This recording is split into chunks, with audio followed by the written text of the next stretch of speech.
I want to welcome everyone today to today's Learn at Lunch webinar.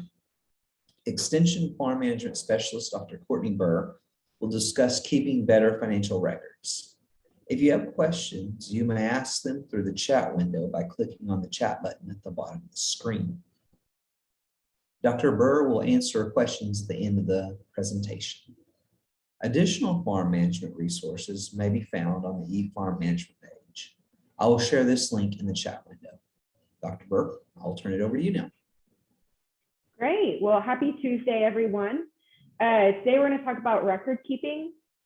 So the first thing I want to start with is whenever I talk to producers about record keeping, the first question I ask is, what do you mean by record keeping?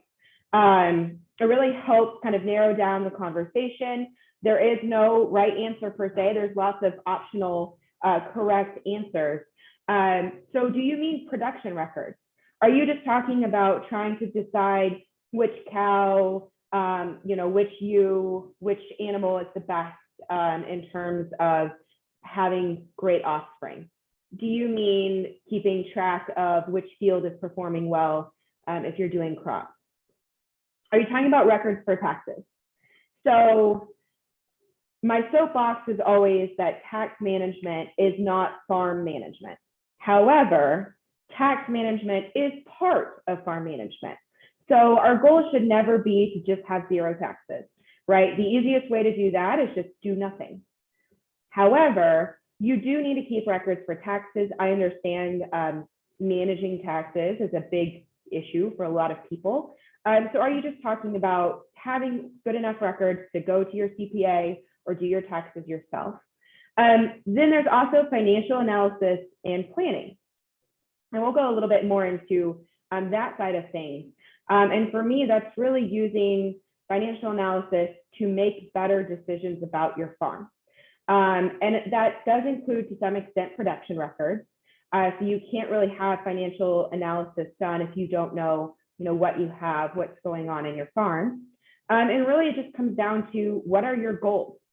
So depending on what your goals are, you may have really, really detailed records. You may be okay with just kind of back of an envelope, cow number 52 didn't take this year, so she's going to be gone next year. That may be enough for you. So there is no right answer to this. Of course, in my ideal world, everyone would have immaculate records and we'd be able to make all these great decisions together based on those records. But I do understand that that's just not feasible for everyone. So I think the first step is really to think about what your goals are for your operation, what your goals are in terms of record keeping. So general considerations for record keeping. The first thing is make time for record keeping. It is not something that you can necessarily just do randomly, right? So if you set aside maybe a couple hours on a Friday afternoon or first thing Monday morning or the first of the month to sit down and update your records, setting aside that time really helps people actually do the work that it takes to have good records. Determine which information is economically feasible to collect. So I talked about this a little bit earlier. I understand that not everyone is going to have records on everything, and that's okay. So what can you actually keep records on? What do you have time for? And then summarizing the data for use in the decision-making process. I feel like a lot of times people think the goal is the record keeping itself. I kept good records, here's my books, they are sitting on my table. If you don't actually take that next step to change your behavior based on what you're seeing, the records aren't helpful. So if you have all these records that show that this acreage of land does horrible, and you just keep making the same decision over and over again, or this bull has calves that are way too heavy for your operation, and you don't actually change out that bull or make changes to your operation in general, those records are not helpful. So summarizing the data and actually using it is a key part of this. And then know what records you need for programs that you're enrolled with. So if you have a program with the FSA, if you received a grant, if you have PPP loans and things like that, what records do you have to meet the minimum requirements for the programs that you're in? So all those things are what you need to keep in mind. So I'm still kind of talking about records in general, and I'm going to go over some of the great resources that we have that you can start using tomorrow if you would like. So production records, we're talking about cow-calf in this particular scenario. Some things that you may want to consider keeping is cow information, sire information, calf information, herd information, and then if you're trying to choose what sort of software you want to keep or keep your records in, you need to think about your computer requirements, right? So paper records are perfectly acceptable. You don't have to have stuff on the computer. However, there are a lot of different options either on your phone or on a laptop that can really help you streamline this process. So if you are thinking about getting some kind of record keeping software, the computer requirements is a big first step.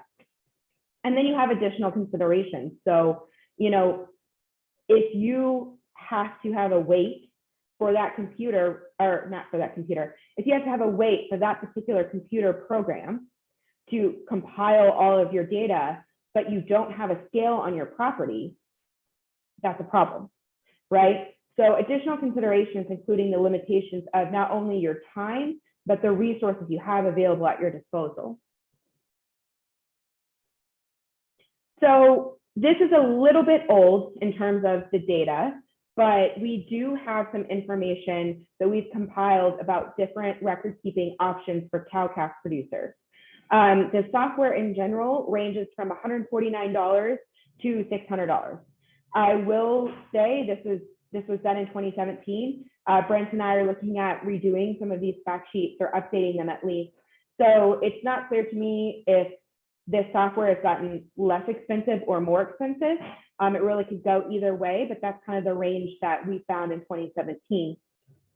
You also need to consider commercial versus seed stock needs. So if you are selling seed stock and you are selling mostly to, you know, 4-H or FFA or other purebred operators, you may want to consult with your breed organization. There may be different records that you have to keep that are different than a commercial operator. So some of those purebred standards that may be required to register your cattle. So it's always a good idea to consult with your breed organization if you are doing that sort of work. And then consider the level and cost of software support that will be provided by the company. So some people are very confident in their ability to kind of just figure programs out and they'll just tinker with it until they can figure out how to use it. Other people would like to call the company and have someone walk through the program with them. So you need to figure out first, like, which kind of person are you? Do you need a lot of support when it comes to software, or are you kind of a figure it out as we go type person? And make sure that the software that you choose matches your preferences. And then consider specific cattle information that is required by the software. So again, the easiest example is if you can't compile your records until you have a weight for every calf, and it is either impossible for you to catch all the calves or you don't have a scale on your property, then that is not the software for you. So think about those things and kind of look through what the required data is for the piece of software before you go ahead and purchase it. So this is a fact sheet that has all the information about the specific programs and who to call and things like that. I think Brent can either make this available for you at the end, or he can copy and paste these links. Or if you just jot down the name of the fact sheet, you can easily Google that on OSU Extension.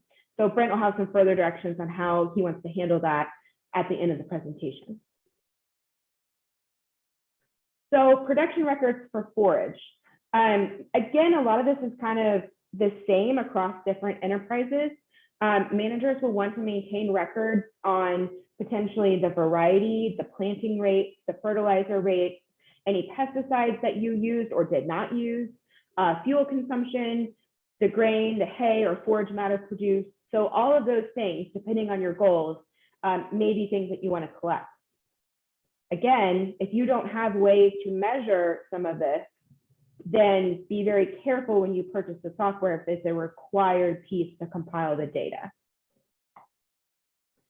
For the forage software, we kind of found costs between $199 to $750. And again, that was in 2017. You can find more information about the exact software from this fact sheet, Crop and Forage record keeping software. And then we'll make the links available. So for goats, a goat record keeping program, keeping track of goat kid births, weaning weights, and adjusted weaning weights would be important. Especially the number of births is important if you're trying to select for twins. It helps to properly select breeding does, which is a big decision to make. And you want to make sure that they're highly profitable and productive. We actually have an Excel sheet that is open and free to the public to help producers with keeping those records. So there's one already built. That's the link. We are actually working on 2 different Excel sheets for sheep right now, one for haired sheep and one for wool sheep. That will be a great option for just if you want to keep those production records, specifically relating to how many sheep or how many kids you have and that sort of thing. So taxes, kind of given you my soapbox speech in the beginning, but I'll go ahead and say it again.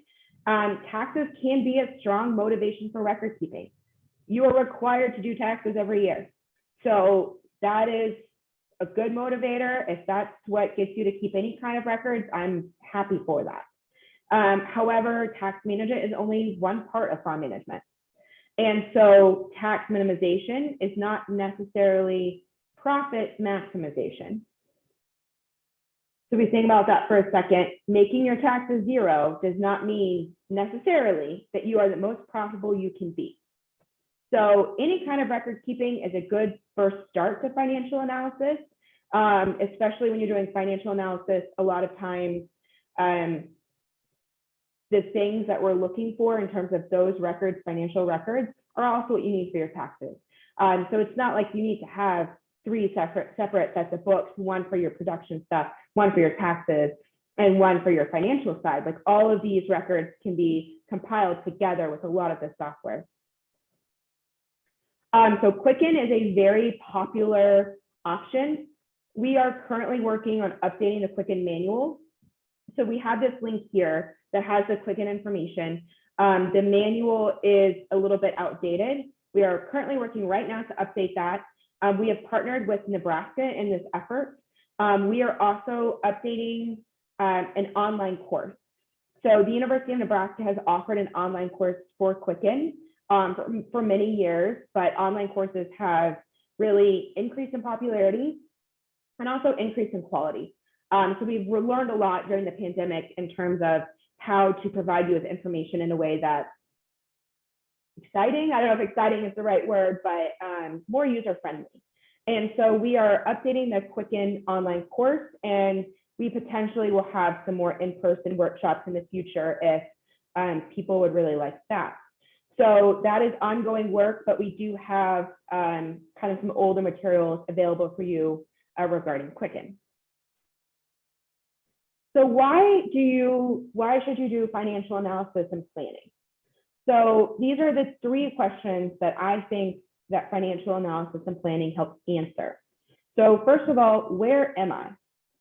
You can't start making changes in your operation without knowing where you started from. Where do you want to be? And then how can I get there? So you may find out after you do some financial analysis and all this record keeping that you're fine with the profitability of your current farm. You're fine with how things are going. Great. If you want to start, increasing your profits or maybe decreasing waste or something like that, we can start making those changes based on what is found. So farm business financial statements. These are the core 3 documents that I recommend that everyone do. So you have your balance sheet, which is also called the net worth statement or statement of owner's equity. You have your income statement, your cash flow statement, which is your balance, and your balance sheet can help project interest and principal payments on your loan. I have a snippet of the income statement here. And the reason why is to show you and hopefully prove to you that yes, these are 3 separate documents, but they are completely intertwined. So you are not doing something from scratch every time you try and do these 3 documents. So right here, you can see the word CS1. That means if you have your cash flow statement done, go to your cash flow line 1 and put that number there. Down below, you have BS5C. If you have your balance sheet done, go to balance sheet line 4 and put that number there. So it seems like a lot of work and it can be really intimidating to people. And I'm not saying it's easy and something you can do in 20 minutes, but a lot of it is so intertwined that to do these 3 the balance sheet, the income statement, and the cash flow statement, it's not too terrible. We have 3 fact sheets that were recently updated regarding these 3 statements. So you have developing a balance sheet, developing an income statement, and developing a cash flow plan. And these are really great because we actually worked through a sample farm, so an example farm. It's Dolly Madison, and I don't remember what her imaginary husband's name is, but it has real numbers that are pretty close to what farm numbers could be. And we worked through this example, and then there's options for you to do your own farm. So there's blank pages and a great example to work through. And that's just really helpful. And a lot of people are familiar with this. So your county agent, your area agent, educator are probably familiar with these fact sheets, and they can help you through that. And you can always call up here as well. If you would like some more tailored help, we do have a farm financial planning program. You can email me, or if you hover your phone over this QR code, it'll take you to the website to sign up. And I will actually help you walk through the beginning and ending balance sheets to start. And then once we have those done, we will work towards a whole farm financial workup. This is a great opportunity. Right now, it is free. If you need FSA borrower training, this program qualifies. We do have to charge a processing fee of $150. Other states also have this program. They charge people around $5,000 to have this kind of hands-on help with these records. So this is a great opportunity for our producers. You can be livestock, you can be crops, you can be trees, whatever. We will work with you on it. So let me know if you need that. And then this is a little bit of background on that program. We use a software called FinPack. You don't have to learn the software. You just give me the numbers and we work through it together, and I ask you questions to make sure that it's full and complete. And then I do the software part for you. And all of these acronyms you don't need to know, but what we can do is annual financial analysis, financial long range planning, monthly cash flow planning, and annual cash flow planning. So if you've gone through the whole program and we have your full farm workup, these are the different things that we can talk about. And of course, all the work we do is confidential. So if you want to join the program, we start with beginning and ending balance sheets. Sometimes it takes several attempts with producers to identify their assets. So you take a first stab at your beginning balance sheet, and then I look through it and I will say something like, okay, I see that you're selling eggs, but I don't see a hen house on your assets. Do you have a hen house? So I help you work through it and make sure that we're accounting for all of your assets, all of your expenses, all of that good stuff. So then we work towards the full farm analysis. So we work towards having that picture of your whole farm and how it's doing. Interested people just need to email me, and then we partner you with the person that is trained in this program that is physically closest to you. So we hope at some point, if COVID ever calms down a little bit, that we will have in-person consultations.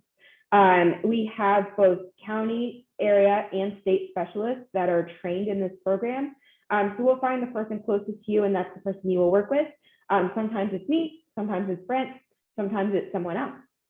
And then we will send you the starter sheet to help you work through your beginning balance sheet. And you can call us with any questions you have, if you get stuck, if you want to go through it over the phone or on Zoom first, like we can do any of that sort of thing. And then we can also auto feed Quicken into the system. So if you already have records in Quicken, we can start with those. The balance sheet is a starting point for our plans and analysis. It is a snapshot of the assets and liabilities of a business at a specific point in time. And it really just documents the solvency position of the business. It's an evaluation of credit risk, which is why a lot of lenders really like to see your balance sheet. It's the evaluation of the strengths and weaknesses of the business's financial position. So your balance sheet has your assets, so everything owned and payable to the business, your liabilities, so that's all of your obligations, and your owner's equity or net worth, which is the total assets minus the total liabilities. Once you've done the program with us, this is what you get, and you can easily just take this to your lenders. You have a really nice sheet that has all of the different things that they're looking for, your current assets, current liabilities, intermediate assets, intermediate liabilities, long-term assets, long-term liabilities, your total farm assets, your net worth. All of that information is easily available on a one sheet. And then your actual like balance sheets and things, you will have access to those as well. And then there's a lot of financial ratios, which we're not going into today, but all of these ratios are very meaningful in kind of determining how your farm or ranch is doing. And you don't have to sit down with a pen and pencil and calculate out these ratios. We do it for you using the software. So in the future, once we have 40 people of a like kind, so either 40 cattle producers, 40 sheep producers, 40 wheat producers, we will be able to summarize that data and give people what's called benchmarking.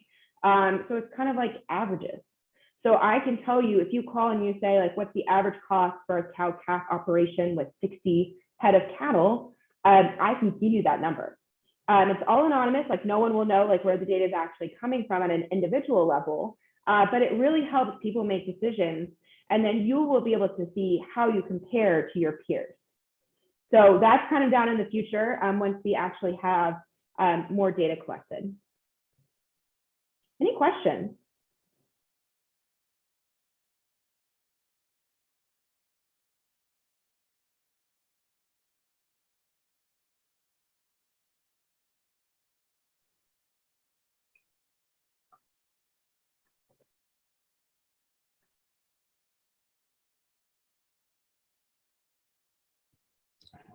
As Dr. Burr mentioned, the links to all the publications that she referenced in this presentation are available in the chat window. So if you want to view one of those or download one of those, just click on the link in the chat window and it will bring any and all of those publications up for you. And they're all at the fact sheet website. I guess I can share that link as well.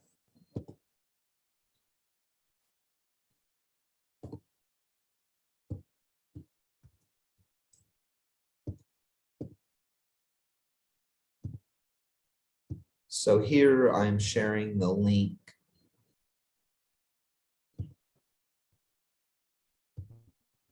to all the OSU Extension fact sheets and publications in the chat box. So if you want to just do a search, you can do it. Go to this website and search for all of these publications as well. There's not any questions about joining the Farm Financial Program or how to find resources, answer any of that kind of stuff. And I've set it where anyone can unmute themselves. Anyone can ask the question through the chat. And you can also email me later if you have specific questions that you don't necessarily want to share with the whole group. You can just shoot me an email and I'm happy to answer those questions.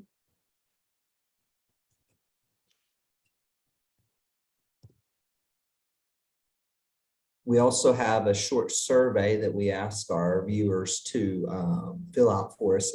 It'll just take a couple minutes and it really helps us know how we're doing and what we're doing right and what we can do better.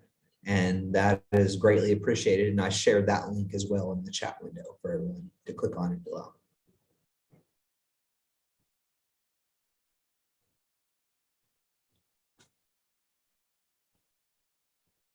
I will also let everyone know at this point in time, our next webinar is scheduled. It will be February 22nd at noon again. And it will have Dr. Lauren Klein discussing intergenerational communication. And that will be on February 22nd at noon. I don't see any questions in the chat window. So if anyone has any questions, now is the time. Feel free to ask, and we'll stay on to answer those questions that you have for us.